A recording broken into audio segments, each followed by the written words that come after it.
తీసుకురండి.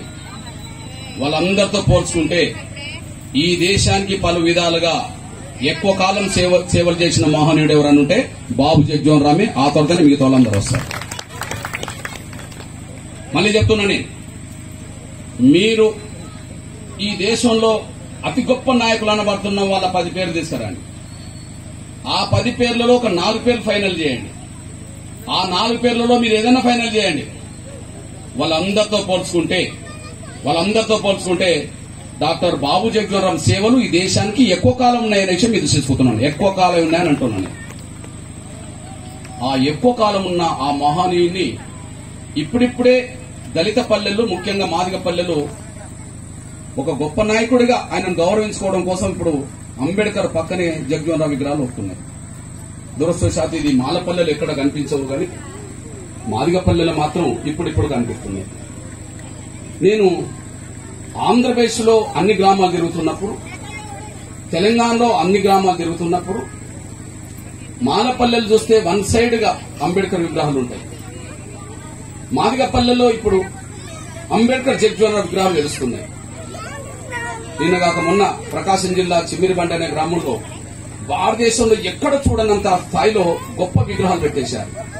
అక్కడ ఏ రాజకీయ పార్టీలు రాకుండానే అక్కడ విగ్రహావిష్కరణ చేసుకున్నారు. అతి గొప్పగా చేసుకుంటారు వాళ్ళు.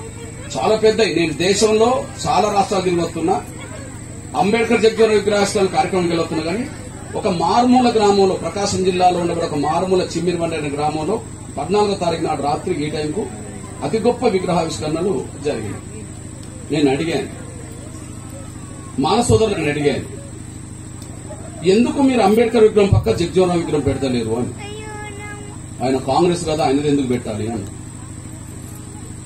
ఆయన కాంగ్రెస్ కదా, ఆయనది ఎందుకు పెట్టాలి అన్న. ఓహో అట్లనా అన్న. అదొకటే కారణమా అన్న. అవును, ఈయనంటున్నాం ఉద్యమకారుడు, ఆయనంట కాంగ్రెస్ పార్టీ కాబట్టి ఆయన ఎందుకు పెట్టాలన్న. వీళ్ళిద్దరు సమకాలికులు కదా, నెహ్రూ గవర్నమెంట్ లో 2 మంత్రులు కదా, వీళ్ళు సమకాలికులు కదా, నెహ్రూ గవర్నమెంట్ లో 2 మంత్రులు కదా. ఒకరు దళిత వర్గంలో మహారాష్ట్రలో పుట్టి మన కోసం కష్టపడ్డోళ్లే కదా, ఒకరు బీహార్లో పుట్టి దళితుల కోసం మరొకరు కష్టపడ్డోళ్లే కదా. ఎట్లయితే ఏంది, ఒక ఆశయం కోసం 2 మార్గాలు ఎన్నుకొని ఇద్దరి మధ్యల సమన్వయంతో ఆ 2 మార్గాలు గుండా మన లక్ష్యం నెరవేర్చడంలో వాళ్ళ పాత్ర పోషించారు కదా. ఆశయం ఒక్కటే, కానీ మార్గాలు 2 ఎన్నుకున్నారన్నట్టు. ఆ 2 మార్గాలు గుండా ఒకరు బయట నుండి కొట్లాడితే, ఒకరు లోపల నుండి కొట్లాడితే పరిష్కారం జరగడానికి వాళ్ళు ఇద్దరు పాత్ర పోషించారు కదా. మరి సమకాలికులనే నువ్వు గౌరవించినప్పుడు మరి అంబేద్కర్ విగ్రహం పక్క మీకు ఇందిరాగాంధీ విగ్రహం ఎట్లొచ్చింది? ఆమె స్వాతంత్ర సమరయోధులు కాదు. మరి ఆమె విగ్రహాన్ని మీరు పెట్టుకుంటున్నారు కదా. రాజీవ్ గాంధీ విగ్రహం ఎట్లొచ్చింది? ఆయన స్వాతంత్ర సమరయోధుడు కాదు, మీరు పెట్టుకుంటున్నారు కదా. ఎన్టీ రామారావు విగ్రహం ఎట్లొచ్చింది? స్వాతంత్రం సంబంధం లేదు కదా. లేకపోతే ఇంకోరు విగ్రహం ఎట్లొస్తున్నది? ఏం సంబంధం లేదు కదా.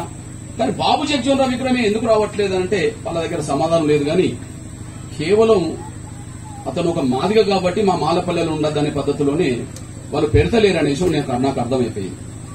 ఇది వాస్తవం. ఇక్కడ నా మాల సోదరులు, నా మాదిగ సోదరులు అందరూ ఉండవచ్చు, పేదవర్గాల సోదరులు ఉండవచ్చు. నేను మళ్లీ చెప్తున్నా, మనం ఈ రెండింటితోటి ఆగద్దు. మహాత్మా జ్యోతిరావు పూలే కూడా 3ది కూడా పెట్టాలి, ఇక్కడనే పెట్టాలి. వాళ్ళు ఒకటే పెట్టుకుంటారు, బాబు జగ్జీవన్ పోవడం రానిత్తలేదు. కానీ మనం 2 పెట్టాలి, ఇంకో కొంత టైంలో మనం 3ది కూడా పెట్టాలి.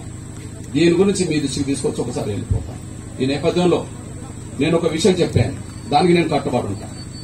ఇప్పుడే కాదు, ఎక్కడ ఏ చర్చకైనా నేను సిద్ధమే. ఇక్కడనే కాదు, ఈ మారుమూల గ్రామం సంబంధించిన ఇక్కడనే కాదు, దర్గాలనే కాదు, ఎక్కడ ఎవరు ఏ స్థాయిలో చర్చించడానికి నేను సిద్ధమే. ఈ దేశానికి వివిధ సందర్భాల్లో ఎక్కువ సేవ చేసిన వాళ్లలో మొదటి స్థానంలో బాబు జగ్జీవన్ రామ్ నిలబడతాడని నేను చెప్తున్నా. దాన్ని నేను కట్టుకోవాలి. నా పదాలు అర్థం చేసుకుంటూ రాస్తున్నాను. నా దగ్గర గాంధీ పుస్తకం ఉన్నది, నా దగ్గర అంబేద్కర్ పుస్తకం ఉన్నది, నా దగ్గర బాబు జగ్జీవన్ రామ్ పుస్తకం కూడా ఉన్నది. ఈ 3 ఉన్నాయి కదా. ఈ 3 ఎవరు సుదీర్ఘంగా ఎవరు ఏం చేసిండ్రు అన్నప్పుడు నేను చెప్తా. మీ అందరు తెలుసు, స్వాతంత్రం అంటే గుర్తుకొచ్చేది గాంధీ. మీ అందరు తెలుసు, రాజ్యాంగం అంటే గుర్తుకొచ్చేది అంబేద్కరే. రాజ్యాంగం అంటే గాంధీ గుర్తుకురాడు, స్వాతంత్రం అంటే అంబేద్కర్ గుర్తుకురాడు. ఇది వాస్తవమే కదా. రాజ్యాంగం రాసి స్వాతంత్ర పోరాటంలో అంబేద్కర్ లేడు,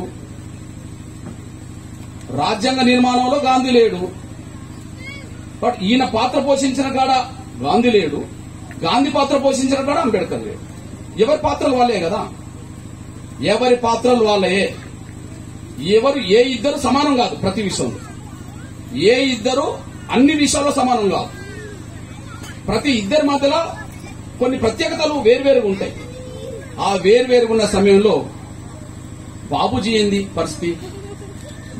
పరిస్థితి, వయసు రీత్యా చూసుకుంటే వీళ్ళిద్దరితో పోల్చుకుంటే చాలా చిన్నోడు. వయసు రీత్యా పోల్చుకుంటే వీళ్ళిద్దరితో పోల్చుకుంటే చాలా చిన్నోడు. అక్టోబర్ 2, 1869లో గాంధీ జయంతి, గాంధీ పుట్టాడు. October 2, 1869 Gandhi. April 14, 1891 Ambedkar. Okay. Babu Jagjivan Ram April 5, 1908. అంటే గాంధీకి అంబేద్కర్ మధ్యలో దాదాపు 39 సంవత్సరాల తేడా ఉంటుంది. గాంధీకి బాబు జగ్జీవన్ రామ్ వయసు రీత్యా తేడా 38-30 సంవత్సరాలు 9 తేడా ఉంటుంది. అంబేద్కర్ కు బాబూజీకి 17 సంవత్సరాల తేడా ఉంటుంది. అంటే అంబేద్కర్ కంటే బాబు జగ్జీవన్ రామ్ గారు 17 సంవత్సరాలు చిన్న, గాంధీ కంటే బాబు జగ్జీవన్ రామ్ గారు 39 సంవత్సరాలు చిన్న కదా. ఇప్పుడు చెప్తున్నాను నేను, స్వాతంత్రానికి గుర్తు గాంధీని అంటున్నాం కదా, స్వాతంత్రం అంటే గుర్తు గాంధీ కదా. లండన్ లో చదివి దక్షిణాఫ్రికాకి వెళ్లి దక్షిణాఫ్రికాలో కొన్ని లాయర్ వృత్తి చేసి అక్కడున్న కొన్ని సమస్యల మీద ఆయన పోరాటం చేసి అప్పటికే దేశవ్యాప్తంగా తిలక్ నాయకత్వంలో, అనిబిసెంట్ నాయకత్వంలో స్వాతంత్ర ఉద్యమం బలంగా నడుస్తున్న సమయంలో గాంధీ తిరిగి వచ్చింది దేశానికి 1914 సంవత్సరం తిరిగి వచ్చాడు. 1914 సంవత్సరం తిరిగి వచ్చేశాడు. అంటే దాదాపు ఆయన 45 సంవత్సరాల తర్వాత ఇక్కడికి తిరిగి వచ్చేశాడు. ఓకే. తిలక్ చనిపోయిన తర్వాత కాంగ్రెస్ పగ్గాలు ఆయనకు 1924లో వచ్చేసింది. అంటే దేశవ్యాప్తంగా కాంగ్రెస్ లో ఒక పెద్ద నాయకుడిగా గుర్తింపు గల స్థాయికి వచ్చేటప్పటికి ఆయన దాదాపు ఇవి 24, అవి 31, అంటే 50 సంవత్సరాల నాటికి ఈ దేశంలో ఒక పెద్ద ఫిగర్ గా గాంధీ ముందుకు వచ్చేసాడు. 55 సంవత్సరాలు కదా. 55వ సంవత్సరానికి ఆయన దేశ ఫిగర్ ముందుకు వస్తే ప్రపంచ స్థాయిలో గొప్ప నాయకుడిగా గాంధీ ఎదుగుతున్న రోజుల్లో ఈ దేశ స్వాతంత్ర పోరాటంలో దళిత వర్గాల నుంచి ఎవరయ్యా స్వాతంత్ర పోరాటంలో బలంగా పనిచేస్తున్నారు, బలంగా కొట్లాడుతున్నారు అని చెప్పి గాంధీ దృష్టిలో పడ్డ ఏకైక వ్యక్తి బాబు జగ్జీవన్ రామ్. అప్పుడు ఆయన వయసు 23 సంవత్సరాలు మాత్రమే. స్వాతంత్ర పోరాటానికి నాయకత్వం వహించే స్థాయికి గాంధీ వచ్చేటప్పటికి 50 సంవత్సరాలు పట్టింది. కానీ అట్లాంటి గాంధీ దృష్టిలో పడడానికి బలమైన స్వాతంత్ర పోరాటంలో పాల్గొని యుద్దం చేసి లాఠీ దెబ్బలు దీని జైలు పాలు కావడానికి బాబు జగ్జీవన్ రామ్ మాత్రం 23-24 సంవత్సరాల్లోనే దేశ ప్రజల దృష్టిలో ఆకర్షించారు. కాబట్టినే ఒక సందర్భంలో బాబూజీని పిలుచుకొని, నువ్వు ఈ దేశంలో ఉండబడే దళితుల్లో ఒక మట్టిలో మాణిక్యం లాంటి వ్యక్తివి, నువ్వు ప్రతి సామాజిక విషయంలో, అంటరాంతన విషయంలో, సామాజిక న్యాయ విషయంలో, స్వాతంత్రం విషయంలో నువ్వు బలంగా కొట్లాడుతున్నావు కాబట్టి నువ్వు ఈ దేశంలో ఒక గొప్ప నాయకుడు ఎదుగుతావని చెప్పి ఆయనను అభినందించిన చరిత్ర గాంధీకి ఉన్నదని కూడా మీరు మర్చిపోతాను సార్ అనుకుంటున్నాను. ఎవరు అభినందించారంటే గాంధీ బాబు జగ్జీవన్ రామ్ అభినందించారు. ఆ అభినందించిన పోరాటం, గాంధీ స్వాతంత్రం అంటే జైలుకి వెళ్లిండు, బాబూజీ స్వాతంత్రం అంటే జైలుకి వెళ్లిండు. అంటే స్వాతంత్ర పోరాటంలో ఇద్దరు భాగస్వాములే కదా. వయసు రీత్యా తేడా 39 సంవత్సరాలు, కానీ స్వాతంత్ర పోరాటంలో ఇద్దరు భాగస్వాములు. అవును, ఒకరు నాయకుడు కావచ్చు, ఒకరు ఆ స్థాయిలో ఇంకొక నాయకుడు కావచ్చు. అందరి స్థాయి ఒక తీరు ఉండదు కదా, అందరి స్థాయి సమానంగా ఉండదు కదా. కానీ ఒక పోరాటంలో ఎవరు భాగస్వాములు అంటే గాంధీ, బాబు జగ్జీవన్ రామ్. స్వాతంత్ర పోరాటానికి గుర్తులేదు కదా, అక్కడ మైనస్ అంబేద్కర్. స్వాతంత్ర పోరాటానికి అంబేద్కర్ సంబంధం లేదు కదా, స్వాతంత్ర పోరాటానికి అంబేద్కర్ సంబంధం లేదు కదా.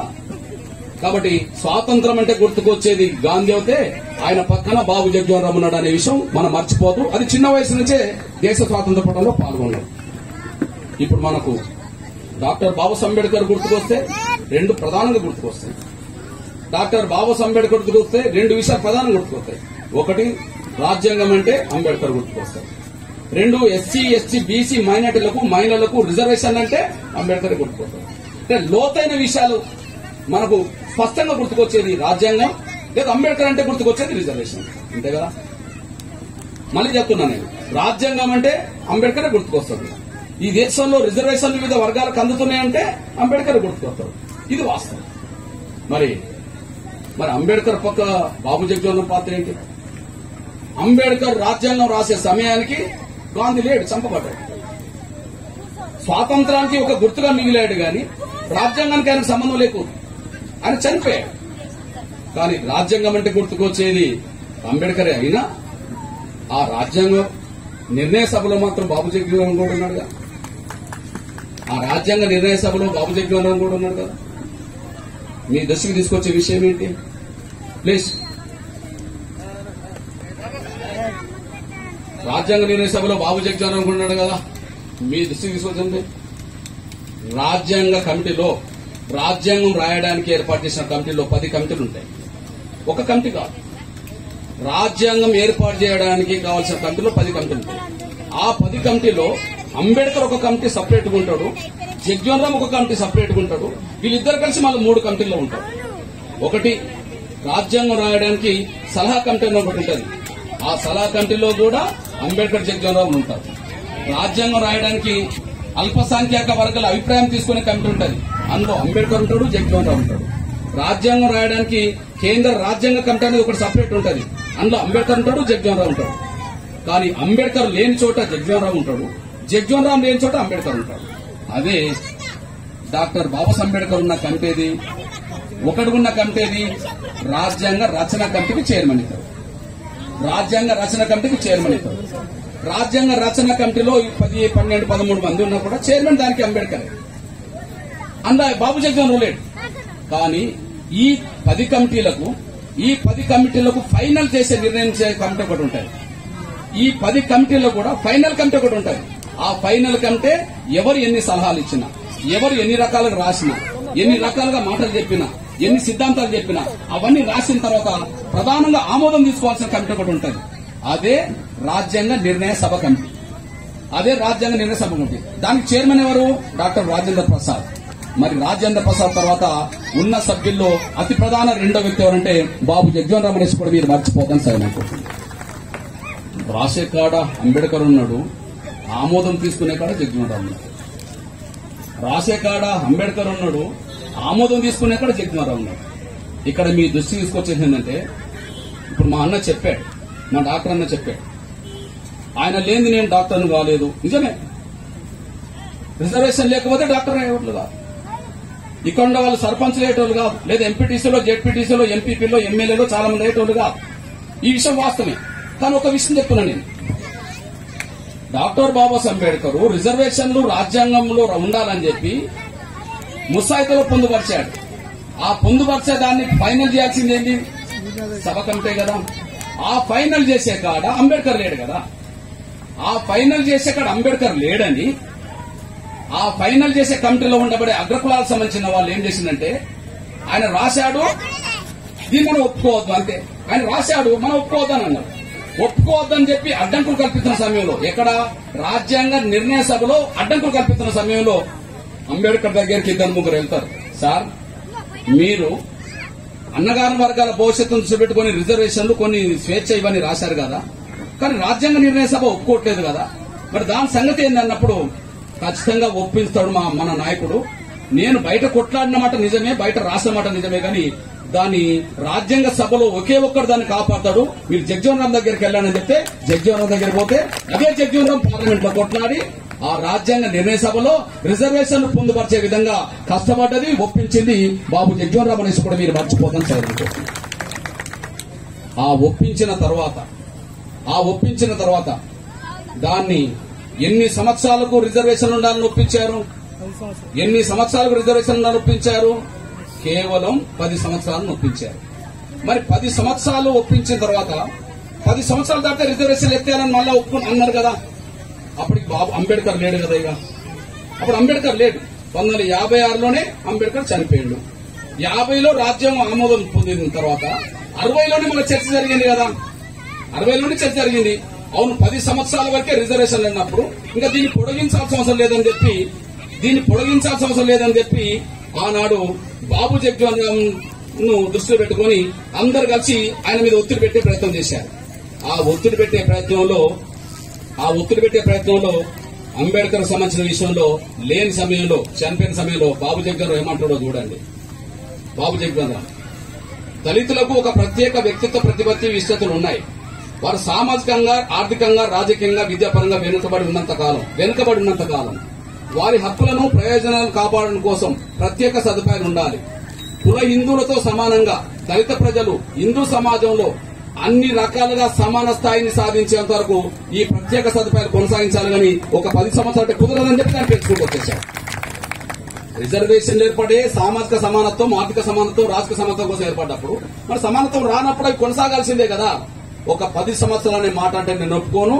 ఈ దేశంలో కుల వ్యవస్థ, అన్ని రకాల అసమానతలు ఎప్పుడైతే పోతాయో అప్పటి వరకు రిజర్వేషన్ ఉండాలని చెప్పి 60లో పొడిగించింది ఆయనే, అప్పుడు ఇంకెవరు లేరు. 70లో పొడిగించింది ఆయన ఇంకొకరు లేరు. 80లో పొడిగించింది ఆయనే, ఇంకెవరు లేరు. మా అన్న డాక్టర్ అయింది 50లో కాదని, మా అన్న డాక్టర్ అయింది 70 తర్వాత నేను ఇష్యూ కూడా మీ దృష్టి తీసుకొస్తే ఆయన కాపాడడం వల్లనే మనం డాక్టర్లు అయినాం. ఆ కాపాడడం వల్లనే ఇంత దూరం కొట్టుకొచ్చిందని కూడా మీరు మర్చిపోతాం సార్. అప్పుడు ఎవరు మాట్లాడినారో చెప్పండి. ఒక పక్క రాజ్యాంగంలో రిజర్వేషన్ వద్దని చెప్పి యుద్ధం చేస్తున్నారు సార్ మీరు. అంబేద్కర్ అంతా లేడు, ఉన్నోడు కొట్లాడితే అది వచ్చేసింది, అంటే రాజ్యాంగం వచ్చేసింది. అది కూడా 10 సంవత్సరాలు అని చెప్పి మళ్ళీ ఒప్పించే ప్రయత్నం చేశారు. మరి ప్రతి 10 సంవత్సరాలకు ఒకసారి దాన్ని ఎత్తేస్తాను కుట్ర చేస్తే ప్రతి 10 సంవత్సరాలకు ఒకసారి దాన్ని కాపాడి ఇప్పటి వరకు మనకు అందించడంలో ఆయన పాత్రే అసలు కీలకమనేసి కూడా మీరు మర్చిపోతాను సార్ అనుకుంటున్నాను. ఇప్పుడు చెప్పండి, గాంధీ దగ్గర అంబేద్కర్ స్వాతంత్ర పోవటం పాత్ర లేదు, జగ్జీవన్ రామ్ ఉన్నది. అదే సమయంలో రాజ్యాంగంలో గాంధీ పాత్ర లేదు, మరి జగ్జీవన్ రామ్ ఉన్నది. అంటే గాంధీ పక్కన నిలబడ్డది జగ్జీవన్ రామ్, అంబేద్కర్ పక్కన నిలబడ్డది కూడా జగ్జీవన్ రామ్ అనేసి కూడా మనం మర్చిపోతాం సార్ అనుకుంటున్నాను. ఇది మన కళ్ళ ముందు కనిపిస్తున్న సత్యమే కదా. ఇది కాదనడానికి అవకాశం లేని పరిస్థితి కదా. ఇంకొక విషయం గుర్తు చేస్తున్నాను నేను. అంబేద్కర్, జగ్జీవన్ రాములు ఒక లక్ష్యం కోసం చెరో దారి ఎన్నుకున్నారని మనం భావించుకోవాలి. ఒక లక్ష్యం కోసం. లక్ష్యం ఏంటిది? ఈ దేశంలో సాంఘిక అసమానతలు పోవాలి, ఆర్థిక అసమానతలు పోవాలి, అంటరాంతాలు పోవాలి, వివక్షత పోవాలి, అందరికీ సమానమైన అవకాశాలు రావాలి. ఇదే కదా ఇద్దరు ఆశయాలు. ఆ ఇద్దరు ఆశయాల భాగంగా ఒకరు స్వాతంత్ర పోరాటంలో పాల్గొంటూ దాన్ని నెరవేర్చే ప్రయత్నం చేశారు, ఒకరు బయట ఉండి నెరవేర్చే ప్రయత్నం చేశారు. ఇద్దరు ఒకే లక్ష్యం ఒకే దిక్కున్నారా అంటే లేరు. నేను ఇప్పుడు మీ దృష్టి తీసుకొస్తున్నాను. నేను భారత రాజ్యాంగ నిర్మాతను ఎందుకు అంటున్నాం? భారతదేశానికి రాజ్యాంగం రాస్తే బ్రిటిష్ ఇండియా కాదు కదా రాజ్యాంగం రాసింది. లేకపోతే అంతకుముందున్న కాలంలో కాదు కదా రాజ్యాంగం రాసింది. రాజ్యాంగం రాసిన అంటే అర్థం ఏంటిది? భారతదేశానికి స్వాతంత్రం వచ్చిన తర్వాత. మరి స్వాతంత్ర పోవడం లేకపోతే స్వాతంత్రం ఎట్లా వచ్చేదంటే? తెలంగాణ రాష్ట్రం కోసం ఉద్యమాలు జరగకపోతే తెలంగాణ ఎట్లా వచ్చేది? స్వాతంత్రం కోసం కొట్లాడకపోతే స్వాతంత్రం ఎట్లా వచ్చేది? అందులో కాంగ్రెస్ మనం చూస్తే పార్టీగా మనం చూడొద్దని స్వాతంత్రం కోసం కొట్లాడిన ఒక సంస్థగా మనం చూడాలనేసి కూడా మీరు మర్చిపోదు. స్వాతంత్రం వచ్చినాకనే రాజ్యాంగం రాయాల్సి వచ్చేసింది.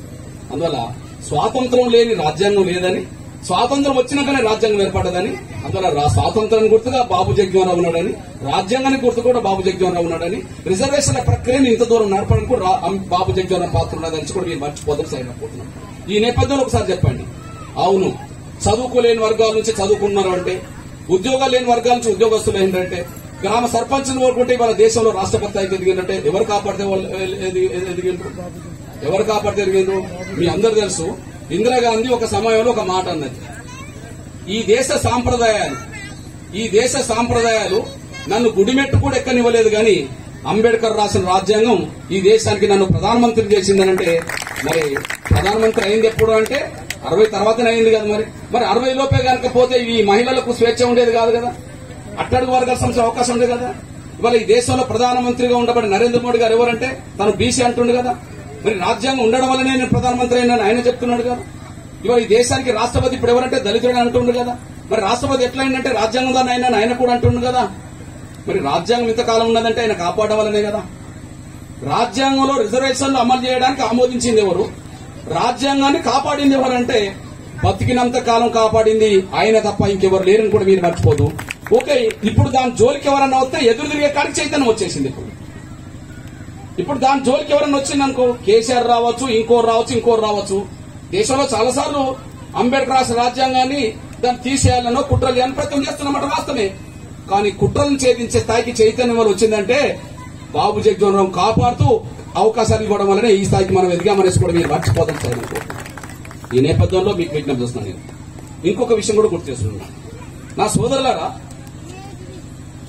భారతదేశానికి స్వాతంత్రం రాక ముందే, 1 సంవత్సరం ముందే మన దేశానికి ప్రభుత్వం ఏర్పడ్డది. ఈ దేశానికి ప్రభుత్వం ఏర్పడ్డది. ఆ ప్రభుత్వంలో మొట్టమొదటి మంత్రి ఎవరన్నా ఉంటే, ఆ ప్రభుత్వంలో మొట్టమొదటి దళిత మంత్రి ఎవరంటే బాబు జగజ్జీవన్ రామ్ తప్ప ఎవరు లేరని కూడా మీరు మర్చిపోదని సాయం కోసం. మరి అంబేద్కర్ ఎందుకు లేడప్పుడు? మళ్ళీ చెప్తున్నా ఏనండి, కొంతమందికి చేదుగా కనిపించవచ్చు, కానీ ఆ చేదు మనం మింగాల్సిందే సత్యాలు ఒప్పుకోవడానికి. కొంతమందికి చేదుగా కనిపించవచ్చు, కానీ ఆ చేదు మింగాల్సిందే సత్యాలు ఒప్పుకోవడానికి. భారతదేశానికి స్వాతంత్రం వచ్చిన కొత్తలోనే, స్వాతంత్రం రావడానికి కంటే 1 సంవత్సరం ముందే ఈ దేశానికి అపధర్మ ప్రభుత్వం ఏర్పడ్డది. తాత్కాలిక ప్రభుత్వంలో చేరేందుకు 1946 ఆగస్టు 30న వైస్రాయ్ లార్డ్ ఆహ్వానించారు. 12 మంది నేతల్లో, మంత్రివర్గంలో 12 మంది నేతల్లో బాబు జగజ్జీవన్ రామ్ ఒకరు. 46 సెప్టెంబర్ 2న ఏర్పడిన ఈ తాత్కాలిక ప్రభుత్వంలో ఉన్న ఏకైక దళిత నేత ఆయనొక్కరు మాత్రమే. ఎవరు? ఆయనొక్కరు మాత్రమే. తర్వాత రెండోది అయింది. తర్వాత ఎవరైండు?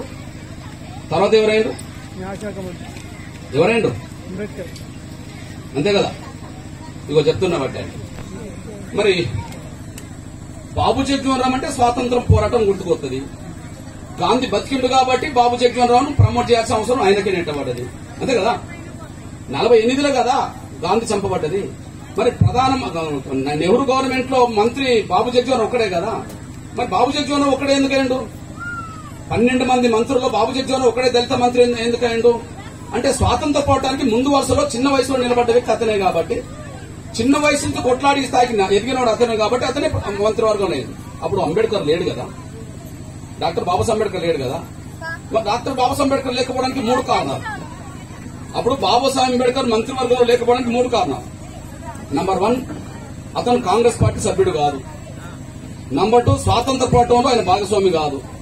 నంబర్ 3, మొదటి నుంచి గాంధీకి ఆయన వ్యతిరేకం. ఇది వాస్తవమే కదా. కారణాలేమైనా గాంధీకి అయితే వ్యతిరేకమే కదా. ఇది మనం ఒప్పుకోవాల్సిన అవసరం ఉన్నది. మరి గాంధీకి వ్యతిరేకమైన మనిషి. రెండోది, కాంగ్రెస్ పార్టీ సభ్యుడు కాని మనిషి. మూడోది, స్వాతంత్ర పోరాటానికి సంబంధం లేని వ్యక్తి. మళ్ళా కేంద్ర మంత్రివర్గంలో నెహ్రూ ప్రభుత్వంలో ఎలా చేరగలిగిండు? మధ్యవర్తులు ఎవరు? ఎలా చేరగలిగిండు? మధ్యవర్తులు ఎవరు? ఈ విషయాన్ని మనం నిజాయితీగా ఆలోచించాలి. అసలు ఆయన తరపున ఎవరన్నా గట్టిగా మాట్లాడడానికి, ఆయనను కూడా మంత్రివర్గంలో తీసుకోవాలంటే ఎవరో ఒకరు ఎవరు నొప్పించాలి? నెహ్రూని కాదు. ఎవరు నొప్పించాలి? గాంధీ నొప్పించాలి. గాంధీకి అంబేద్కర్ పడేదా అంటే బద్ధశత్రువులు అనే విషయం ఆయన చరిత్రను, గాంధీ చరిత్రను చూస్తే మనకు అర్థమవుతుంది. మరి గాంధీ ఉన్నప్పుడే నెహ్రూ గవర్నమెంట్ లో అంబేద్కర్ ఎట్లా రాగలిగిండు? మొదటి గవర్నమెంట్ లో మొదటి మంత్రివర్గంలో ఒక్క బాబు జగజ్జీవన్ రామ్ ఉన్నాడు. రెండోసారి వచ్చినప్పటికీ మళ్ళీ అంబేద్కర్ కూడా చేరిండు. అంబేద్కర్ ను చేరమని చెప్పి ఎవరన్నా ప్రతిపాదించారా? లేదా అంబేద్కర్ ను చేరడానికి ఎవరన్నా సహకరించారా? లేదా అంబేద్కర్ ఎవరి దగ్గరకన్నా పోయి నాకు కూడా మంత్రివర్గ చోటు ఇవ్వాలని అడిగాడా? ఏది లేకుండా మరి ఎట్లయిందో చెప్పాలా? కేవలం డాక్టర్ బాబాసాహెబ్ అంబేద్కర్ ను మంత్రివర్గంలో తీసుకోమని చెప్పి సిఫార్సు చేసింది బాబు జగజ్జీవన్ రామ్ అనేసి కూడా మీరు మర్చిపోవాలి. అవును, కాదని చెప్పమానండి, చదువుతా వినండి. కాదని చెప్పండి, చదవండి. ఒకరోజు డాక్టర్ బాబాసాహెబ్ అంబేద్కర్ బాబు జగజ్జీవన్ రామ్ ను కలిశారు. కేబినెట్ లో తన పేరును కూడా చేర్చేందుకు గాంధీజీకి సిఫార్సు చేయాలని ఆయన జగజ్జీవన్ రామ్ ను కోరారు. వినండి. ఒకరోజు బాబు జగజ్జీవన్ రామ్ ను కలిశారు. కేబినెట్ లో తన పేరును సిఫార్సు చేయాలని చెప్పి గాంధీని కోరాలని చెప్పి ఈయన కోరాడు. నిజమే, నెహ్రూ ఒప్పుకోవడం కాదు కదా. గాంధీ ఉన్న తర్వాత నెహ్రూ పెద్ద సమస్య ఉన్నది. గాంధీ చెప్పిందే వినాల్సిందే కదా. నెహ్రూ ప్రధానమంత్రి కావచ్చు, కానీ గాంధీ శాసిస్తున్న రోజులే కదా. మరి అట్లాంటప్పుడు అంబేద్కర్ రెండోసారి మంత్రులు చేయడానికి కారణం ఏందో ఇప్పుడు మనకు అర్థం కావడానికి అవకాశం వచ్చింది కదా. ఎవరి దగ్గరికి ఎవరు వెళ్లారంటే అంబేద్కర్ తనను కూడా మంత్రులు తీసుకోవడానికి నీ సహకారం కావాలి సోదరుడా అని చెప్పి వెళ్లడం వల్ల ఆయన చేసిన పాత్ర ఏందో చూడండి. గాంధీజీతో మాట్లాడే ముందు బాబు జగ్జీవన్ రామ్ ఇప్పుడు ఏం కోరండి ఒకరోజు డాక్టర్ అంబేద్కర్ బాబు జగ్జీవన్ రామ్ కలిశారు. కేబినెట్ లో తన పేరును చేర్చేందుకు గాంధీజీకి సిఫార్సు చేయాలని చెప్పి అంటే రికమెండ్ చేయాలని చెప్పి జగ్జీవన్ రామ్ ను కోరారు. గాంధీజీతో మాట్లాడే ముందు బాబు జగ్జీవన్ రామ్ సర్దార్ పటేల్ తో సంప్రదించారు. ఎవరితో? సర్దార్ పటేల్ తో సంప్రదించారు. అప్పుడు సర్దార్ పటేల్ జగ్జీవన్ రామ్ ఏం చెప్పాడు? తన వివక్షకు ఏది ఉత్తమని అనిపిస్తే ఆ నిర్ణయం తీసుకోవాలని సర్దార్ పటేల్ బాబు జగ్జీవన్ రామ్ సలహా ఇచ్చారు. అంటే అంబేద్కర్ ను తీసుకోమని చెప్పి ఆయన సలహా ఇవ్వలే. అంబేద్కర్ కోసం నువ్వు పోయి గాంధీతో మాట్లాడమని సలహా ఇవ్వలే. నీకు ఏది ఉత్తమం అనిపిస్తే ఆ పని చేయమన్నాడు. అంటే ఆయన తీసుకోవడం ఉత్తమం అనిపిస్తే నువ్వు ఆ పని చేయి, వద్దనుకుంటే నువ్వు పని చేయకని చెప్పి బాబు జగ్జీవన్ రామ్ కు డైరెక్ట్ సలహా ఇవ్వలే. ఈయన ఎవరి సలహా కోసం వెళ్ళిండు? పటేల్ సలహా కోసం బాబు జగ్జీవన్ రామ్ వెళ్ళిండు. కానీ పటేల్ డైరెక్ట్ చెప్పలే నువ్వు అంబేద్కర్ తీసుకోవడం మీద నువ్వు గాంధీతో మాట్లాడమని చెప్పి. కానీ అట్లా ఎటు కాని సలహా ఇస్తే అప్పుడు ఈయనేం నిర్ణయించుకుని చూడండి. ఆ సమయంలో ఈ విషయం ఆలోచన చేసే కొద్దీ బాబు జగ్జీవన్ రామ్ ఆందోళనకు గురయ్యాడు. డాక్టర్ అంబేద్కర్ చిరకాలంగా కాంగ్రెస్ ను గాంధీజీ వ్యతిరేకిస్తూ వస్తున్నారు. ఆయన పేరును గాంధీజీకి సిఫార్సు చేయడం అంత సులువు కాదు. మరి ఎట్టకేలకు బాబు జగ్జీవన్ రామ్ నిర్ణయం తీసుకున్నారు. సహజంగా మృదుభాష అయిన జగ్జీవన్ రామ్ తనదైన శైలిలో జవహర్లాల్ నెహ్రూ స్వతంత్ర భారతదేశ తొలి కేబినెట్లలో అంబేద్కర్ ను చేర్చుకోవాలంటూ గాంధీజీకి లిఖితపూర్వకమైన సిఫార్సు చేసిండనే విషయం కూడా మీరు మర్చిపోరు. ఇప్పుడు డాక్టర్ బాబాసాహెబ్ అంబేద్కర్ కేబినెట్ లో నిలబడడానికి కారణం ఎవరో చెప్పండి. ఆయన లేని చోట రిజర్వేషన్లు వద్దని అడ్డం పడుతుంటే కాపాడింది ఎవరు చెప్పండి. అంబేద్కర్ చనిపోయిన తర్వాత 30 సంవత్సరాలు 56లో అంబేద్కర్ చనిపోతే 86 దాకా రిజర్వేషన్లు కాపాడింది, రాజ్యాంగాన్ని కాపాడింది, మన హక్కుల దాకా ఇచ్చింది ఎవరో చెప్పండి. ఆయన పాత్రను చిన్నతనంతో చూస్తే, ఆయన పాత్రను అవమానించే పద్ధతి చేస్తే ఎవరూ క్షమించాల్సిన అవసరం లేదని కూడా మీరు మర్చిపోతాను సార్. ఆయన పాత్రను చిన్నతనం చూద్దాం. డాక్టర్ బాబాసాహెబ్ అంబేద్కర్ ను అందరు కలిసి నెత్తిన పెట్టుకుందాం. మహాత్మా జ్యోతిరావు పూలేని మనం నెత్తిన పెట్టుకుందాం. బాబు జగ్జీవన్ రామ్ నెత్తిన పెట్టుకుందాం. కానీ జగ్జీవన్ రామ్ను మాత్రం కింద పడేస్తామంటే మాత్రం ఎవరూ ఒప్పుకునే ప్రసక్తి లేదని కూడా మీరు మర్చిపోతారు. ఇది చరిత్ర, ఎవరైనా చర్చ పెట్టండి. ఇది చరిత్ర, ఎవరైనా చర్చ పెట్టచ్చు. అందువల్ల మీ అన్నగా మీ దృష్టి తీసుకుంటున్నాను. ఇప్పుడు మూడో పాత్రకు వస్తున్నా. అవును, స్వాతంత్ర పోరాటంలో గాంధీ పక్కన జగ్జీవన్ రామ్ ఉన్నాడు, అంబేద్కర్ లేడు. రాజ్యాంగం నిర్మాణంలో గాంధీ లేడు, అంబేద్కర్ పక్క జగ్జీవన్ రామ్ ఉన్నాడు. కానీ వీళ్ళిద్దరు లేని చోట మళ్ళీ జగ్జీవన్ రామే ఉన్నాడు. వీళ్ళిద్దరు లేని చోట జగ్జీవన్ రామ్ ఉన్నాడు. ఎప్పటి నుంచి ఉన్నాడు? అవును, 56లో అంబేద్కర్ చనిపోతే ఈయన 86లో చనిపోయాడు కదా. మరి అప్పుడు దేశం ఏం తీసుకెళ్లాలి? రాజ్యాంగాన్ని ఆమోదించిన మనము ఆ రాజ్యాంగ సూత్రాలకు లోబడి దేశాన్ని ముందుకు నడిపించాలి, అంతే కదా. దేశాన్ని ముందుకు నడిపించడానికి ప్రయత్నం చేస్తున్న సమయంలో దేశాన్ని అప్పటికే కొల్లగొట్టిండ్రు ఇంగ్లీష్ వాళ్ళు, బ్రిటిష్ వాళ్ళు అంటున్న సమయంలో దేశ పునర్నిర్మాణంలో కీలకమైన పాత్ర పోషించాలి. ఆ పాత్ర పోషిస్తున్న సమయంలో ఇద్దరికి గుర్తుకొచ్చింది ఒకటే. మీరు చరిత్ర చదివేస్తే ఏదన్నా సందర్భంలో నిర్ణయం తీసుకోవాలనుకున్నప్పుడు గాంధీ, ఏదన్నా సందర్భంలో సామాజిక న్యాయ విషయంలో అట్టాడ్గారు గారి విషయంలో నిర్ణయం తీసుకోవడం గాంధీ ఏం చేసేవాడు? నెహ్రూతో సంప్రదించేవాడు కాదు, వల్లభాయ్ పటేల్, రాజేంద్ర ప్రసాద్, బాబు జగ్జీవన్ రామ్ తోటి సంప్రదించేవాడని చెప్పి ఆయన చరిత్రలో ఉంటాయి. అట్లనే నెహ్రూ ఈ దేశంలో కీలకమైన సమస్యలు ఏదైనా ఎదురైనప్పుడు, ఈ దేశంలో ఏది అవసరమో అని చెప్పి గట్టిగా భావించుకున్నప్పుడు ఎవరి సలహాతో ముందుకు నడిపేవాడంటే ఒక బాబు జగ్జీవన్ రామ్ సలహా తీసుకునేవాడని చెప్పి మన ప్రధానమంత్రి పనిచేసిన పివి నరసింహారావు ఆయన జీవిత చరిత్రలో రాసిందని కూడా మీరు మర్చిపోతారు సార్ అనుకుంటున్నాను.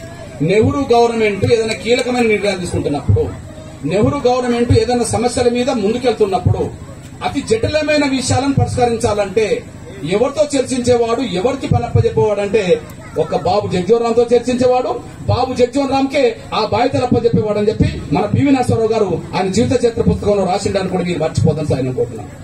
దీన్ని బట్టి ఈ దేశ పునర్నిర్మాణంలో ఎవరి పాత్ర ఎక్కడ కనిపిస్తుందంటే బాబు జగ్జీవన్ పాత్ర కీలకంగా కనిపిస్తుంది. సాక్ష్యం ఒక 4-5 మనం చెప్పుకోవచ్చు. మొదటిసారి పాకిస్తాన్ ఓడించి ఇండియా గెలిచింది నిజమైన యుద్ధంలో. అప్పుడు పాకిస్తానే ఈ దేశం మీద దండెత్తాలని మన నుంచి విడిపోయిన పాకిస్తాన్ దేశం మన దేశాన్ని దండెత్తి మన దేశ భూభాగాన్ని ఆక్రమించుకోవాలని చెప్పి ప్రయత్నం చేస్తుంటే బాబు జగజీవన్ రామ్ను బ్రిటిష్ విలేకరులు అడిగారు. అప్పటికి పాకిస్తాన్ దేశం మీదకి రాబోతున్న సమయంలో రక్షణ శాఖ మంత్రిగా ఇందిరాగాంధీ గారు బాబు జగజీవన్ రామ్ పెట్టారు. అప్పుడు బాబు జగజీవన్ రామ్ను విలేకరులు అడిగారు, మీ దేశం నుంచి విడిపోయిన ఒక దేశమే మళ్ళా మీ దేశాన్ని ఆక్రమించుకోవడానికి ముందుకు వస్తున్నారు కదా, దాన్ని రక్షణ శాఖ మంత్రిగా ఎలా కాపాడుకుంటామనంటే ఆయన ఒకే మాట అన్నాడు, మా దేశం మీద దండెత్తే సాహసం అది చేస్తుందని నేను అనుకోవట్లేదు. ఒకవేళ సాహసమే చేసింది అనుకోండి, యుద్ధం మా భూభాగంలో జరగదు, పాకిస్తాన్ భూభాగంలోనే మా సైన్యంపై యుద్ధం చేస్తుందని చెప్పి మాటని నిలబెట్టుకోవడానికి ప్రయత్నం చేసి వాళ్ళు దాడికి రాబోతున్న సమయంలోనే మనోళ్ళు ఎదురుదాడి చేసి వాళ్ళ భూభాగంలోనే యుద్ధం చేసి పాకిస్తాన్ నుంచి ఒక బంగ్లాదేశ్ అనే దేశాన్ని నిర్మించిన శక్తి ఒక బాబు జగజీవన్ రామ్ ఉంటుందని కూడా మీరు మర్చిపోతాం సార్ అనుకుంటున్నాను. పాకిస్తాన్ ఓడిపోయినాకనే కదా బంగ్లాదేశ్ ఏర్పడ్డది. ఏ దేశం ఏర్పడ్డది? భారతదేశంలో ఒక అంగుళాన్ని తీసుకోలే, కానీ పాకిస్తాన్ భూభాగమే మళ్ళీ 2 దేశాలుగా మారిందనేసి కూడా మీరు మర్చిపోతాం. అంటే ఈ దేశాన్ని గెలిపించి ఇంకోసారి మా దేశం జోలికొస్తే ఖబర్దార్ హెచ్చరిక చేసిన కాడ ఒక బాబు జగజీవన్ రామ్ ఉన్నాడు తప్ప ఎవరు లేరని కూడా మీరు మర్చిపోదాం సార్ అనుకుంటున్నాను. ఇవాళ మనందరి చేతిలో సెల్ ఫోన్లు ఉన్నాయి. ఇక్కడ బటన్ నొక్కితే చాలా ప్రపంచం మన కళ్ళ ముందు వస్తున్నాం. సాంకేతిక పరిజ్ఞానం అంత పెరిగింది, సమాచార వ్యవస్థ అంత ముందుకొచ్చేసింది. కానీ మరి ఆనాడు ఒక ఊరు నుంచి ఒక ఊరికి సమాచారం పోవాలంటే, ఆనాడు ఒక వ్యక్తి సమాచారం ఇంకొక వ్యక్తికి తేలాలంటే, ఒక జిల్లాకి ఎట్లా తేలాలంటే ఎట్లా తేలేది? పోస్ట్ ఆఫీసులు ఉండేదిగా, తంతి తపాలా శాఖ ఉండేది కదా. ఆ తంతి తపాలా శాఖ ద్వారాను ఆయన నాయకత్వం వహించిన తర్వాతనే 2000 గ్రామ పంచాయతీ ఉన్న ప్రతి పల్లెలో కూడా పోస్ట్ ఆఫీసులు ఏర్పడి అక్కడి నుంచే తంతి తపాలా శాఖతో సమాచార వ్యవస్థ డెవలప్ చేసిన వ్యక్తి బాబు జగజీవన్ రామ్ అనేసి కూడా చరిత్రలో ఉన్నారు. ఈ రోజు సాంకేతిక పరిజ్ఞానం పెరిగినప్పుడు ఇట్లున్నది, మరి అప్పుడు ఎట్లున్నది? వాళ్ళ ప్రపంచంలో ఎక్కడున్నప్పుడు క్షణంలో మనం మాట్లాడుకుంటున్నాం. అప్పుడు అట్లా లేదు కదా, ఉత్తరాలే రాసుకునేది కదా, పోస్ట్ బాక్సులు ఉండేది కదా, ఏమంటది మనం తపాలా ఉండేది కదా. మరి అది ఏర్పడ్డది ఎవరంటే బాబు జగజీవన్ రామ్ కాలంలోనే, ఆయన ఆ శాఖకు మంత్రి ఉన్నప్పుడు ఏర్పడ్డది కూడా మీరు మర్చిపోతాను సార్ అనుకుంటున్నాను. మూడో విషయం చెప్తున్నాను నేను, వ్యవసాయం ఎట్లా చేయాలనో, ఏ భూభాగంలో ఎలాంటి పంటలు పండుతాయో తెలియలేని పరిస్థితిలో కరువు కాటకాలు వచ్చినప్పుడు లక్షల మంది మన దేశంలో చనిపోయింది. ఎందుకు చనిపోయిండ్రు? తిండి లేక చనిపోయిండ్రు. తిండి ఎందుకు లేదు? సమృద్ధిగా పరమైన పంటలు లేకపోవడం వల్ల, మనకు మిగులు ధాన్యం లేకపోవడం వల్ల చాలా మంది చనిపోయిండ్రు.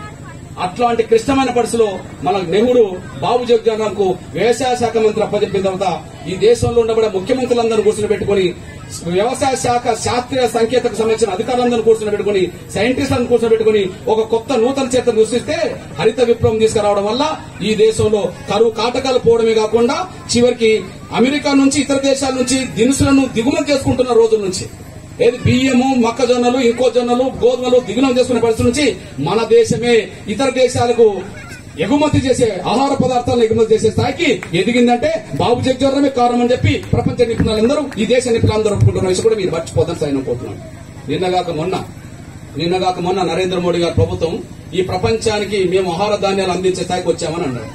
అరే, ప్రపంచానికి ఆహార ధాన్యాలు అందించే స్థాయికి ఇప్పుడు రావడం అంటే నిన్న మొన్న వచ్చినట్టు అదేమన్నా? అది 3-4 దశాబ్దాల క్రితమే ఆ పునాదులు పడడం వల్ల అప్పుడే మిగులు ధాన్యం మనకు ఉన్నదనే విషయం కూడా అప్పుడే లెక్కలు వచ్చినాయి. గోదాములు ఎప్పుడు వచ్చినాయి?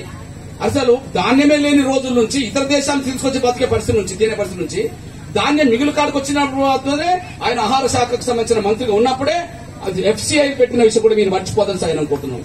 అంతేకాదు, పేదవాడికి ఆహార పదార్థాలు చౌకగా అందాలి.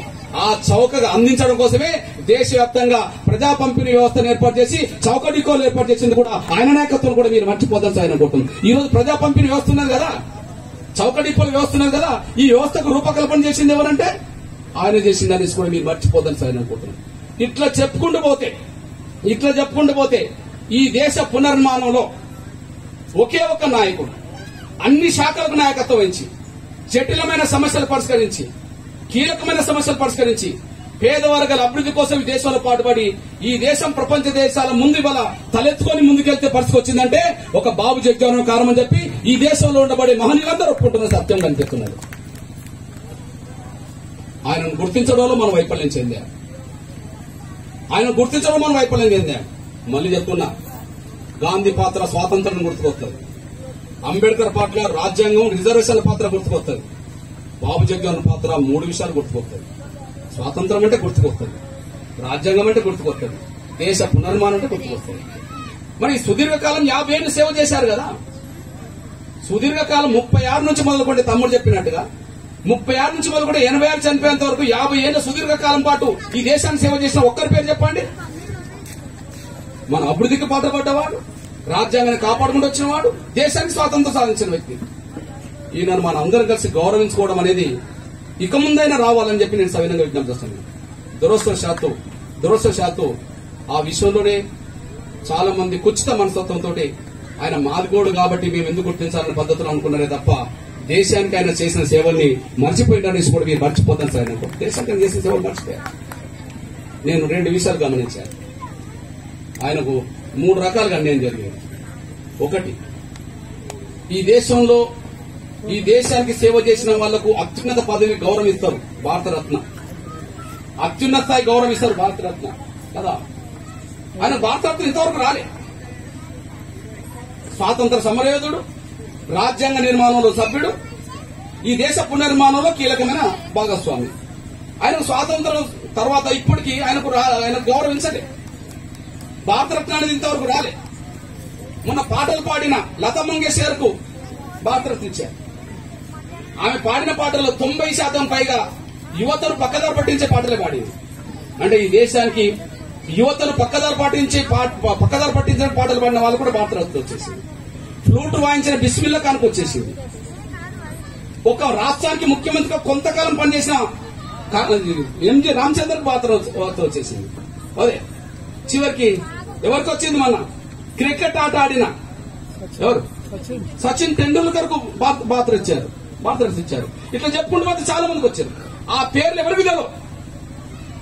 భారతరత్న పేర్లు ప్రకటించిన వాళ్ళకు చదవండి, వాళ్ళు ఎవరికి తెలియకపోయినా వాళ్ళకు వచ్చేసింది.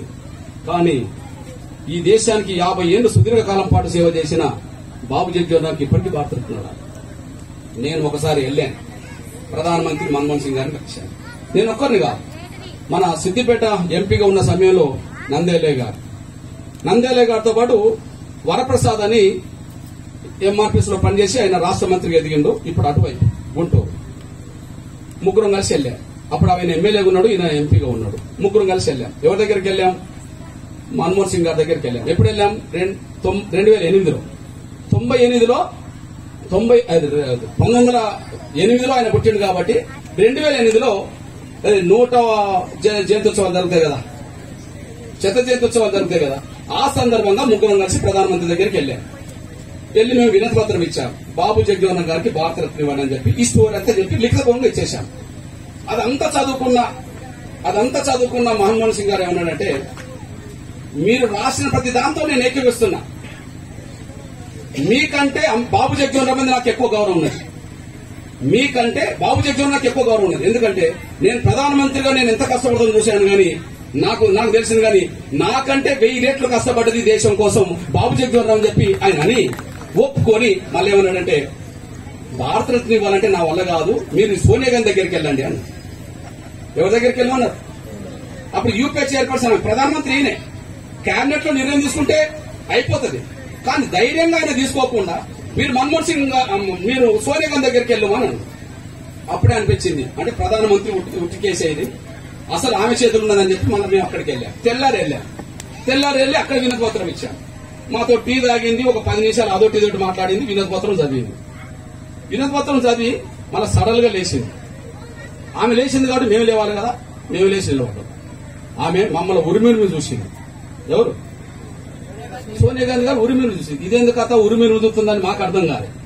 ఆమె చదివి ఏమన్నా తెలుసా, ఇగో మీరు రాసిన దాంట్లో అన్ని వాస్తవాలే, కానీ బాబు జగ్జీవన్ రామ్ ఒక విషయాన్ని మమ్మల్ని బాధ పెట్టిండు అని. అర్థమవుతుందా? బాబు జగ్జీవన్ రామ్ ఒక విషయంలో మమ్మల్ని బాధ పెట్టిండు, మా అత్తను బాధ పెట్టిండు. ఎవరిని? ఇందిరాగాంధీ. ఏం బాధ పెట్టిండో నేను నాకు తెలియదు కదా. ఏం బాధ అంటే ఎమర్జెన్సీ పీరియడ్ లో మా అత్తను వదిలి వెళ్ళిపోయింది కదా ఈయన అంటది. ఏమి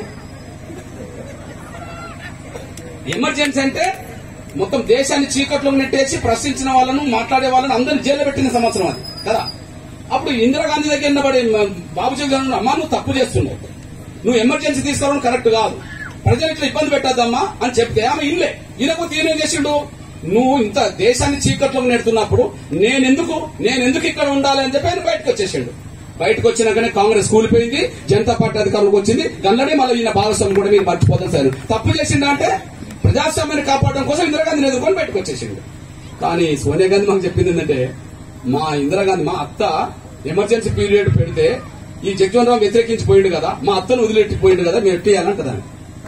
అప్పుడు నేను అనుకున్నా, అంటే ఇండియాకు సేవ చేస్తే వచ్చేది కాదు కానీ ఇందిరాకు సేవ చేస్తే వచ్చేదేమో అని అనుకున్నాను. ఈయన ఇండియాకు సేవ చేసిండు, ప్రజాస్వామ్యాన్ని కాపాడే కాడ ఈయన ముందట్టున్నాడు. కానీ ఇందిరాగాంధీ తప్పును సమర్థించకుండా బయటకు వచ్చేసిండు.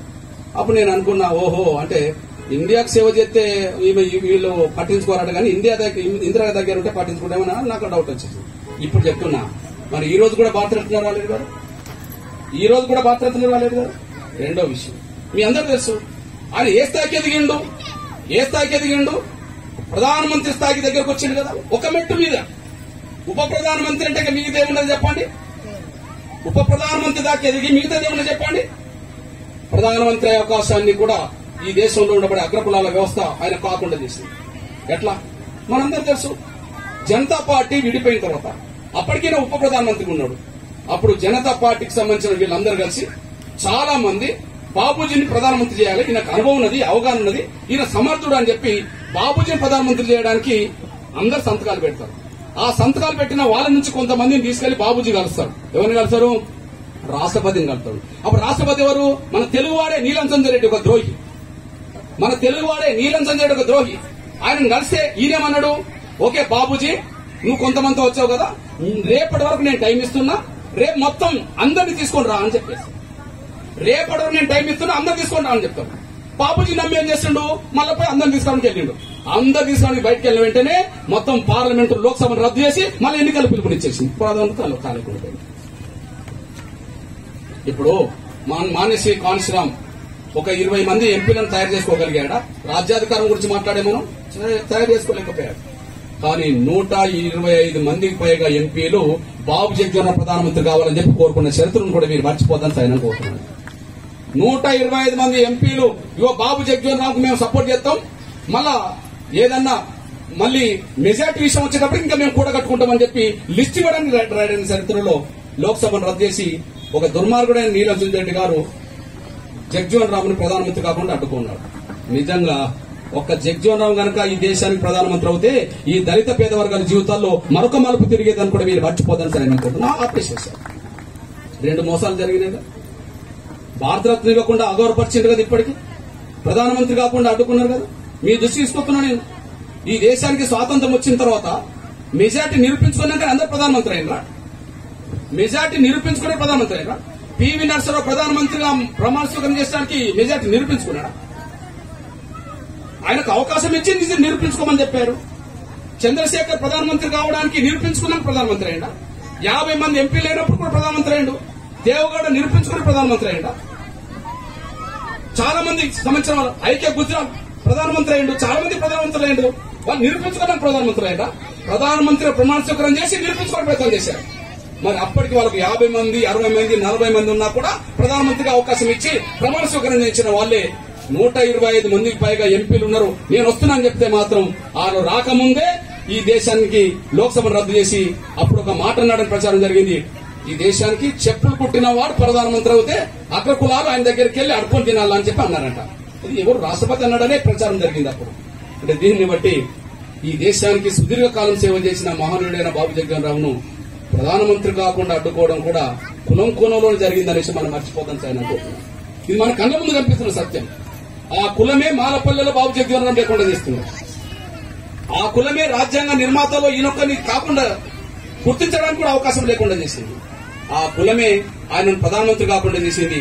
ఆ కులమే ఆయన భారతరత్న ఇంతవరకు లేకుండా చేసింది. చివరికి మరి ఆయనను ఎవరు గౌరవించాలంటే ఎస్, ఈ దేశం ఎట్లా ఉన్నా ఆయన చరిత్రను ఉన్నట్టుగా చెప్పాల్సిన బాధ్యత మనకు ఉన్నదని చెప్పి ఆయన చరిత్రను నిర్మించడం కోసమే బాబు జగజ్జీవన్ రామ్ విగ్రహాలు కూడా పెట్టాల్సి వస్తుందనేసి కూడా మీరు మర్చిపోతాను సార్ అనుకుంటున్నారు. బాబు జగజ్జీవన్ కూడా పెట్టాల్సి వస్తుంది. ఈ నేపథ్యంలో గుర్తు చేస్తున్నాను. నేను మళ్లీ చెప్తున్నాను, నేను నన్ను ఎక్కడికన్నా పిలిస్తే అంబేద్కర్ విగ్రహాలు పెడితే నేను వస్తా. కానీ మాదిగపల్లెలో అంబేద్కర్ విగ్రహం పెట్టిన తర్వాత బాబు జగజ్జీవన్ రామ్ ఉన్నదంటేనే నేను వస్తానే తప్ప బాబు జగజ్జీవన్ విగ్రహం లేకపోతే నా నాయకుడిని నేను ఎందుకు అవగౌరవపరచుకోవాలి? నా నాయకుడిని నేను ఎందుకు అవమానించుకోవాలి? అంబేద్కర్ని గౌరవించుకుందాం. నేను మళ్ళా చెప్తున్నా, నేను అంబేద్కర్ ఎక్కడ పుట్టిండు? మహారాష్ట్రలో దళిత కులంలో పుట్టిండు. మరి బాబు జగన్ ఎక్కడ పుట్టిండు? బీహార్ లో పుట్టిండు. ఈయన అవమానాలు పడ్డాడే, ఆయన అవమానాలు పడ్డాడే. ఈయన బాధలు పడ్డాడే, ఆయన బాధలు పడ్డాడే. ఈయన స్వతంత్ర పోరాటాన్ని ఎన్నుకున్నాడు, ఆయన స్వాతంత్ర పోరాటం ఎన్నుకున్నాడు. ఈయన దళితుల భవిష్యత్తు కోసం స్వతంత్ర పోరాటాన్ని ఎన్నుకున్నాడు, ఆయన స్వాతంత్ర పోరాటాన్ని ఎన్నుకున్నాడు. ఎక్కడున్న ఆశయం ఒకటే కదా, ఆశయం ఒకటే కాబట్టిగానే ఇద్దరు కలిసి పనిచేసే ఈ దేశానికి రాజ్యాంగంలో కావాల్సిన అవకాశాలు పొందుపరిచిండ్రు. ఆ అవకాశాలు కాపాడింది ఆ మహనీయుడే. వాళ్ళిద్దరు లేని సమయంలో కూడా, గాంధీ అంబేద్కర్ లేని సమయంలో కూడా దేశాన్ని ముందుకు నడిపింది కూడా బాబు జగజ్జీవన్ అయినప్పుడు ఆయన కండే సేవలు మరొకరికి ఎక్కువ లేవనేసి కూడా మీరు మర్చిపోద్దని ఆయన అనుకుంటున్నాను. ఇది సుదీర్ఘమైన ఆయన చరిత్ర అనేసి కూడా మీరు మర్చిపోద్దని విజ్ఞప్తిస్తున్నాను. అందులో విజ్ఞప్తి చేస్తున్నాను. నేను దయచేసి విజ్ఞప్తి చేస్తున్నాను. బాబు జగజ్జీవన్ రామ్ విగ్రహం ప్రతి మార్గపల్లెలు ఉండాల్సిందే, సెంటర్లు ఉండాల్సిందే. ఆయనది లేకుండా నన్ను పిలవడం అనేది ఇక ముందు నేను వస్తానని మీరు భావించుకోవద్దు. ఇది మాత్రం నేను ఉన్నట్టుగా చెప్తున్నాను కూడా మీరు మర్చిపోద్దని కూడా నేను సవినంగా కోరుకుంటూ, ఇప్పుడు వచ్చిన ప్రమాదం విషయంలో రెండే చెప్తాను. అంబేద్కర్ రాసిన రాజ్యాంగం, బాబు జగజ్జీవన్ కాపాడిన రాజ్యాంగం. కానీ ఆ రాజ్యాంగానికి ఇప్పుడు ప్రమాదం వచ్చిందనే విషయం మనకు అర్థమవుతుంది. ఈ రాజ్యాంగమే అవసరం లేదని చెప్పి కొంతమంది మాట్లాడుతున్న విషయం మనం చూస్తున్నాం. ఈ రాజ్యాంగం పోతే మనకు స్వేచ్ఛ పోయినట్టే, ఈ రాజ్యాంగం పోతే మనకు చదువుకునే అవకాశం పోయినట్టే, ఈ రాజ్యాంగం పోతే మనకు ఉద్యోగం పోయినట్టే, ఈ రాజ్యాంగం పోతే ఈ రిజర్వేషన్ల పేరుతో ఈ సదుపాయాలు కూడా పోయినట్టే. ఒక్క మాటలు చెప్పాలంటే, రాజుల కాలంలో మనల్ని ఎట్లయితే బానిసలు చూశారో, మళ్ళా రాజ్యాంగం లేకుండా చేసి మళ్ళా అదే రాజుల కాలాన్ని తీసుకోవడానికి ఇక్కడ ఉన్నబడి పాలకులు కుట్ర చేస్తున్న సమయంలో రాజ్యాంగాన్ని కాపాడుకునే బాధ్యత మనందరిది. రాజ్యాంగాన్ని కాపాడుకోవడం అంటేనే మనల్ని మనం కాపాడుకోవడం అనేసి కూడా మర్చిపోకుండా రాజ్యాంగ పరిరక్షణ పోరాటంలో మీరు అందరూ భాగస్వాములు కావాల్సిందిగా నేను విజ్ఞప్తి చేస్తూ, ఈ రాజ్యాంగ పోరాటంలో భాగంగా ఈ నెల 30 వరకు రాజ్యాంగ పరిరక్షణ మాసంగా ప్రకటించాం. మొన్న హైదరాబాద్ లో మీటింగ్ జరిగిన వాస్తవమే, కానీ నెల 30 వరకు కొనసాగించాం. ఎందుకు కొనసాగించాం? మహాత్మా జ్యోతిరావు పూలే పుట్టింది ఈ నెలే, జగజ్జీవన్ రామ్ పుట్టింది ఈ నెలే, అంబేద్కర్ పుట్టింది ఈ నెలే. Jagjivan Ram April 5, April 11 Mahatma Jyotirao Phule, April 14 మన అంబేద్కర్. ఈ ముగ్గురు మహనీయుల జయంత్యోత్సవాల సందర్భంగా దీన్ని నెల వరకు పొడిగించి ఈ రాజ్యాంగ పరిరక్షణ పోరాటాన్ని ముందుకు తీసుకెళ్లాలని చెప్పి అక్కడ హైదరాబాద్ నిర్ణయం తీసుకోవడం జరిగింది. ఈ రాజ్యాంగాన్ని కాపాడుకుని ఆ మహనీయులకు నిజంగా నివాళులు అర్పించదలుచుకుంటే మీ అందరికీ ఒక విజ్ఞప్తి చేస్తున్నాను. నేను ఈ నెల 30 లోపు మీరందరూ డిసైడ్ చేసుకోండి. ఒక్కరోజు మీరు దుద్దేడ హైవే మీద ఒక్కరోజు ఈ చుట్టుపక్కల విలేజ్ అందరినీ సమీకరించుకొని 1000 మందితో 1 గంట సేపు మానహారం చేయాల్సిందిగా నేను సవినంగా విజ్ఞప్తిస్తున్నాను. రాజ్యాంగం మీద నిజంగా మీకు అంబేద్కర్ మీద గౌరవం ఉంటే, రాజ్యాంగం మీద గౌరవం ఉంటే, జగజ్జీవన్ మీద గౌరవం ఉంటే, పూలే మీద గౌరవం ఉంటే, మన బతుకులకు గ్యారెంటీ ఉండాలని కోరుకుంటే 1 గంట సమయం మాత్రం మీరు బాబు జగజ్జీవన్ రామ్ గౌరవించడానికి, రాజ్యాంగం కాపాడడానికి, అంబేద్కర్ గౌరవించడానికి, రాజ్యాంగం కాపాడుకోవడానికి, రాజ్యాంగ వ్యతిరేక శక్తులు ఏ రూపంగా ఉన్నా, అది కేసీఆర్ రూపంగా ఉంటుందా ఇంకో రూపంగా పక్క పెట్టు, ఏ రూపంగా ఉన్నా రాజ్యాంగం జోలికి వస్తే మీరే ఖాళీ బూడిదైపోతారు రాజకీయంగా అని చెప్పి హెచ్చరిక చేయడం కోసం 1 గంట సమయం మీరు రోడ్డు మీద కూర్చోవలసిందిగా విజ్ఞప్తి చేస్తాం. ఏ తేదీ నిర్ణయం తీసుకుంటారో, ఏ రోజు నిర్ణయం తీసుకుంటారో అది మీ ఇష్టమే. గానీ ఈ 30 లోపు మాత్రం ఒక్కరోజు 1000 మంది ఈ రోడ్డు మీద 1 గంట సమయం మాత్రం మీరు కూర్చోవలసిందిగా, అది మానవారోగ్యత మీరు కూర్చోవలసిందిగా నేను సవినంగా విజ్ఞప్తి చేస్తూ, ఒక్క కేసు పడడానికి అవకాశం లేదు. ఎందుకంటే వాళ్ళే మొన్న రోడ్ల మీద కూర్చున్నారు, గవర్నమెంట్ వాళ్ళు కూర్చోలే. ఎవరు కూర్చున్నారు? జాతీయ రహదారులు దిగ్బంధం చేసింది ఎవరు? వాళ్ళ మీద కేసులు ఏమైనా పడ్డాయా? పోలీసులు వాళ్ళని అరెస్ట్ చేశారా? కేసులు పడ్డాయా? మరి వాళ్ళు అరెస్ట్ అయినప్పుడు, కేసులు పడ్డప్పుడు మనం ఎందుకు భయపడాలి? మరి రాజ్యాంగం పోతే మనం బతకలేము, ఆ విషయం మర్చిపోదు. ఈ విలువ, ఈ గౌరవం, ఈ తిండి, ఈ బట్ట, ఈ చదువు మనకు ఉండదు, ఈ ఉద్యోగం ఉండదు. బట్ రాజ్యాంగం కాపాడుకుంటే ఇవన్నీ ఉంటాయి. కాబట్టి ఈ రాజ్యాంగాన్ని కాపాడుకునే పోరాటంలో ఒక్కరోజు మాత్రం 1 గంట సమయం మాత్రం మీరు జాతీయ రహదారి మీద 1 గంట సమయం మానవరం చేయాల్సింది విజ్ఞప్తిస్తూ, చేస్తారని ఆశిస్తూ, చేస్తామన్న వాళ్ళు ఆత్మసాక్షిగా చేతులు ఎత్తాల్సిందిగా నేను కోరుతూ ముగిస్తున్నాను. ధన్యవాదాలు.